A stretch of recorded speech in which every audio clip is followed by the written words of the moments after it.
Right breaking news చూస్తున్నాం. జగిత్యాల జిల్లాలో విషాదం చోటు చేసుకుంది. అప్పు తీసుకోవడం సులభమే, కానీ ఆ అప్పు వేధింపులు ప్రాణాలు తీసే స్థాయికి చేరితే పరిస్థితి ఎంత దారుణంగా ఉంటుందో ఈ ఘటన మరోసారి గుర్తు చేసింది. పెగడపల్లి మండల కేంద్రానికి చెందిన 21 ఏళ్ల బీటెక్ విద్యార్థి Akkinapalli Likhith online loan app నిర్వాహకుల వేధింపులు, మానసిక ఒత్తిడిని తట్టుకోలేక చివరకు మృత్యువుకు లొంగిపోయాడు.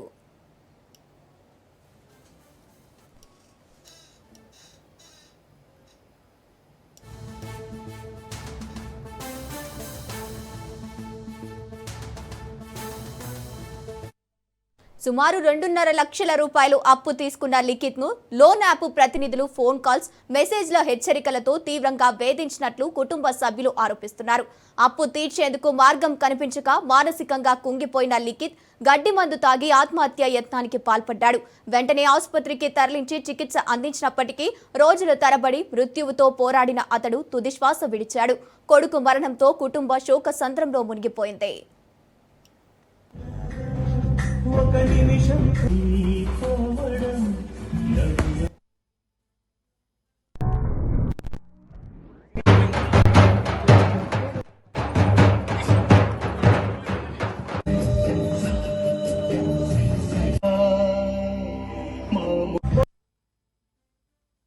నా కొడుకు అనే లిఖిత్ కుమారుడు ఫోన్లో యాప్లో లోన్ తీసుకున్నాడు.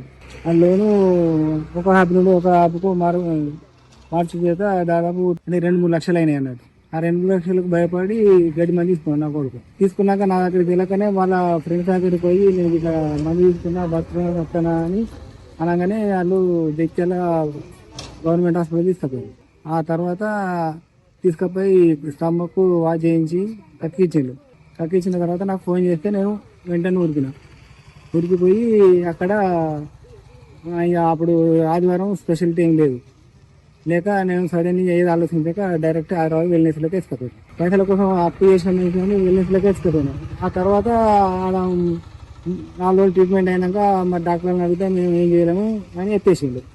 ఇదైతే గ్యారెంటీ లేదు అని ఎత్తేసినాక మరి నా కొడుకు ట్రీట్మెంట్ కోసమైనా కరీంనగర్లో వచ్చి ఆరోగ్యంలో ట్రీట్మెంట్ చేయించుకున్నాం. 16 రోజులు. వాళ్ళు పొద్దున 4కి చనిపోయిండు. కానీ ఈ బాధ మాత్రం ఎవరికి రాకూడదు. నా కొడుకు అనే లిఖిత్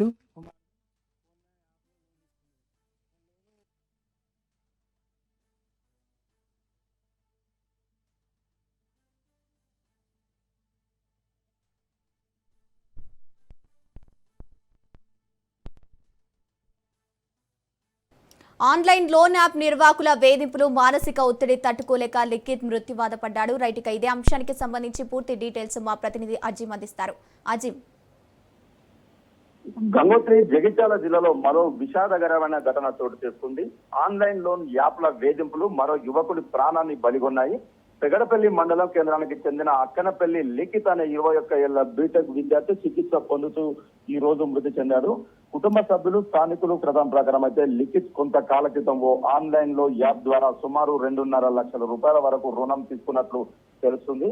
అయితే అప్పు తీసుకున్న తర్వాత లోన్ యాప్ నిర్వాహకులు నిరంతరం ఫోన్ కాల్స్ చేయడం, మెసేజ్ పంపించడం, డబ్బుల కోసం డబ్బులు చెల్లించాలంటూ వెంటనే ఒత్తిడి తీసుకురావడం అనేక అంశాల్లో ఇతన్ని మానసికంగా తీవ్ర మానసిక ఆందోళనకు గురైనట్టు తెలుస్తుంది. ఇప్పటికే కుటుంబ ఆర్థిక పరిస్థితులు ఆశించినంతగా లేకపోవడం, చదువుతో పాటు భవిష్యత్తుపై ఉన్న ఆందోళనలు ఒకవైపు, మరోవైపు లోన్ యాప్ నిర్వాహకుల నుంచి వస్తున్న ఒత్తిడి కారణంగా లిఖిత్ తీవ్ర మనస్తాపానికి లోనయ్యాడని కుటుంబ సభ్యులు, అటు గ్రామస్తులు తెలుస్తున్నారు. అప్పును ఎలా తీర్చాలనే ఆలోచనతో గత కొన్ని నెలలుగా మానసికంగా కుంగిపోయినట్టు తెలుస్తుంది. ఈ క్రమంలో ఈ నెల 17వ తేదీన గ్రామ శివారులోకి వెళ్లిన లిఖిత్ గడ్డి మందు తాగి ఆత్మహత్యానికి పాల్పడ్డాడు. అయితే పురుగుల మందు తాగిన విషయాన్ని తన స్నేహితులకు ఫోన్ ద్వారా తెలియజేయడంతో వారు వెంటనే కుటుంబ సభ్యులకు సమాచారం అయితే అందించారు. అప్రమత్తమైన కుటుంబ సభ్యులు, స్థానికులు అతన్ని ముందుగా జగిత్యాల ప్రభుత్వ ఆసుపత్రికి తరలించారు. పరిస్థితి విషమంగా ఉండడంతో అక్కడి వైద్యులు మెరుగైన వైద్యం కోసం కరీంనగర్ లోని ఓ ప్రైవేటు ఆసుపత్రికి రిఫర్ చేశారు. గత 15 రోజులుగా ఆసుపత్రిలో చికిత్స పొందుతూ మృత్యువుతో పోరాడిన లిఖిత్ పరిస్థితి విషమించడంతో వైద్యులు అన్ని ప్రయత్నాలు చేసినప్పటికీ ప్రాణాలు నిలబెట్టలేకపోయారు. లిఖిత్ మృతితో పెగడపల్లి మండల కేంద్రంలో విషాద వాతావరణం అయితే నెలకొంది. ఉన్నత చదువులు చదివి కుటుంబానికి అండగా నిలుస్తాడని ఆశలు పెట్టుకున్న తల్లిదండ్రులు కన్నీరు మున్నీరు అవుతున్న పరిస్థితి నెలకొంది. చేతికి అంది వచ్చిన కొడుకు ఇలా అకాల మరణం చెందడంతో కుటుంబ సభ్యులు శోక సముద్రంలో మునిగిపోయారు. మృతదేహాన్ని స్వగ్రామానికి తరలించడంతో బంధువులు, స్నేహితులు, గ్రామస్తులు పెద్ద సంఖ్యలో చేరుకుని అయితే ఎన్నికలకు నివాళులు అర్పిస్తున్న పరిస్థితి నెలకొంది. ఈ ఘటనపై సమాచారం అందుకున్న పోలీసులు కేసు నమోదు చేసి దర్యాప్తు ప్రారంభించారు. లోన్ యాప్ నిర్వాహకుల వేధింపుల కోణంలో కూడా విచారణ కొనసాగుతుంది. యువకుడు మొబైల్ ఫోన్ ఆర్థిక లావాదేవీలు కాల్ వివరాలను పరిశీలించి అవకాశం అవుతుంది. ఇటీవల రాష్ట్రంలో దేశవ్యాప్తంగా లోన్ యాప్ల వేధింపుల కారణంగా పలువురు ఆత్మహత్యలకు పాల్పడే ఘటనలు వెలుగులోకి వస్తున్న నేపథ్యంలో ఈ ఘటన మరోసారి ఆందోళన కలిగిస్తుంది. సులభంగా రుణాలు ఇస్తామని చెప్పి యువతను ఆకర్షిస్తున్న కొన్ని అక్రమ లోన్ యాప్ల తర్వాత తీవ్రమైన మానసిక ఒత్తిడి గురిచేస్తున్నాయనే ఆరోపణలు అయితే మళ్లీ తెరపైకి వచ్చాయి. ప్రస్తుతం ఈ ఘటన జిల్లా వ్యాప్తంగా తీవ్ర చర్చనీయాంశంగా మారగా పూర్తి వివరాలు అయితే పోలీసుల దర్యాప్తులు అయితే వెళ్లవలసి ఉంది. Gangotri. Okay, thank you Arjun.